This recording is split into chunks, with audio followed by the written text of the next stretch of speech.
नमस्कार मंडळी, स्वागत आहे तुमचं आपल्या चॅनलवरती। गोव्यात आला की निसर्गानं मनसोक्त केलेली उधळण आपल्याला पाहायला मिळते आणि या गोव्यामध्ये जितके सुंदर बीचेस आहेत, जितके सुंदर समुद्रकिनारे आहेत, तितकेच स्थापत्य कलेने समृद्ध असलेले देखणे मंदिरे सुद्धा आहेत। ह्याच गोव्यामध्ये आपणाला पाहायला मिळतात। आज आपण आलेलो आहोत गोव्यातील सुप्रसिद्ध आणि एका जागृत अशा मंदिरात, म्हणजेच श्री मंगेश देवस्थानात। दक्षिण गोव्यातील श्री मंगेश देवस्थान हे गोव्यातील सर्वात मोठे हिंदू मंदिर आहे। तसेच गोव्यातील सर्वात श्रीमंत देवस्थान म्हणूनही त्याची ओळख आहे। हे देवस्थान गोव्याची राजधानी पणजीपासून 22 किलोमीटरवर आहे। पायऱ्या चढून आपण मंदिराच्या मुख्य प्रवेशद्वारातून प्रवेश करायचा आहे। मंगेश ही गोव्यामधील एक गाव आहे। हे गाव मास्टर दीनानाथ मंगेशकरांचे मूळ गाव आहे।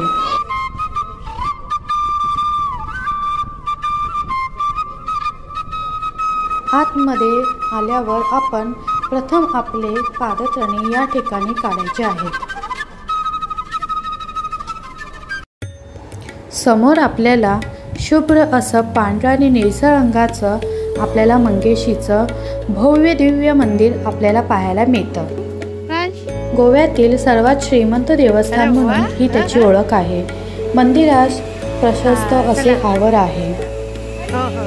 एकदा भगवान शंकर हिमालय सोडून दक्षिणेकडे चालू लागले। माता पार्वती ही पतीच्या शोधात पडली। भगवान शंकराने माता पार्वतीला घाबरवण्यासाठी वाघाचे रूप धारण केले। या ठिकाणी स्वच्छ पाय धुवून आपण आतमध्ये प्रवेश करतो।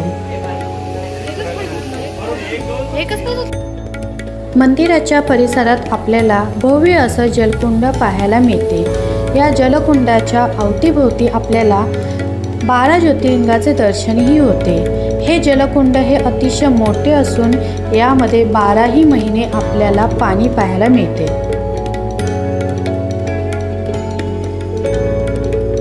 आपण दर्शन घेऊया श्री काळभैरवाचं। मंदिराच्या आवारात गेल्यानंतर सुरुवातीस श्री काळभैरवाचे छोटे खानी मंदिर आहे।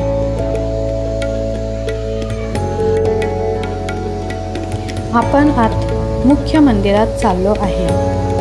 माता पार्वती पतीच्या शोधात बाहेर पडली। यावेळी माता पार्वतीने त्राही मम गिरीशा म्हणजे हे पर्वताच्या देवता मला वाचव अशी आर्जव केली। हे प्रार्थनेनंतर भगवान शंकर यांनी मूळ रूपात माता पार्वतीला दर्शन दिले। मुख्य मंदिरामध्ये कॅमेरा नेण्यास सक्त मनाई असल्यामुळे मी व्हिडिओ शूट केला नाही। श्री मंगेशाचे लिंग खूप सुंदर असून चेहरा हा शांत आहे। हे स्थान अत्यंत रमणीय आहे। माता पार्वतीला भगवान शंकरांनी दर्शन दिल्यानंतर या ठिकाणी मम गिरीशाचे रूप असलेल्या भगवान शिवाची पूजा होऊ लागली आणि हे देवस्थान मांगेरीश तर नंतरच्या काळात मंगेश नावाने ओळखले जाऊ लागले।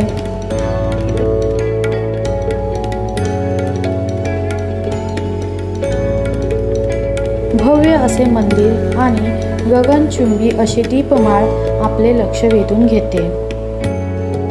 हे मंदिर गोव्याचे एक अन्य मंदिर शांतादुर्गा मंदिराच्या शैलीमध्ये बनले आहे। इथे एक पाण्याचे कुंड देखील आहे। तसेच मंदिराचे सर्व स्तंभ दगडाने बनले आहे आणि याच्यामध्ये एक भव्य दीपस्तंभ आहे। मुख्य कक्षात सभागृह आहे।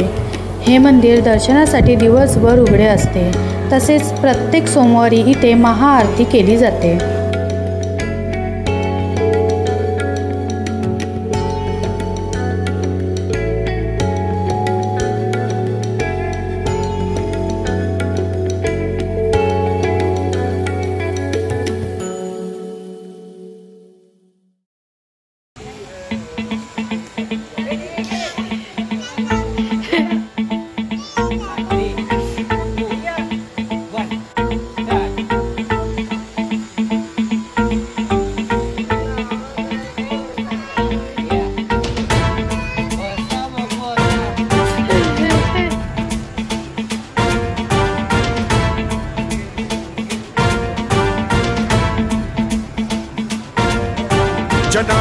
गलज्जलप्रवाहपावितस्थले कलेवलम्ब्य लम्बितां भुजङ्गतुङ्गमालिकान्तमड्डमड्डमड्डमन्निनादवड्डमर्वयं चकार चण्डताण्डवं तनोतु नः शिव शिवम्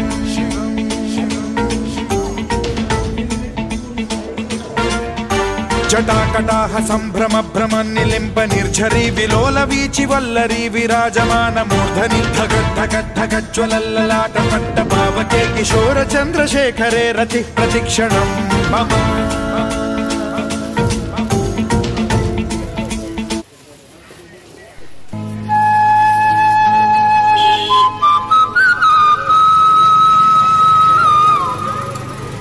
तर तुम्ही साईटला बघू शकता, छान छान छोटे मोठे शॉप्स आहेत आपल्याला शॉपिंगसाठी. तर तुम्ही छान छान शॉपिंगसुद्धा इथून करू शकतात आणि ते पण स्वस्त दरात.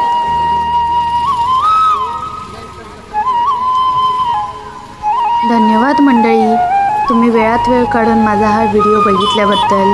आणि तुम्हाला माझा व्हिडिओ कसा वाटला ते सुद्धा मला कमेंट बॉक्समध्ये नक्की सांगा. Bye bye and take care.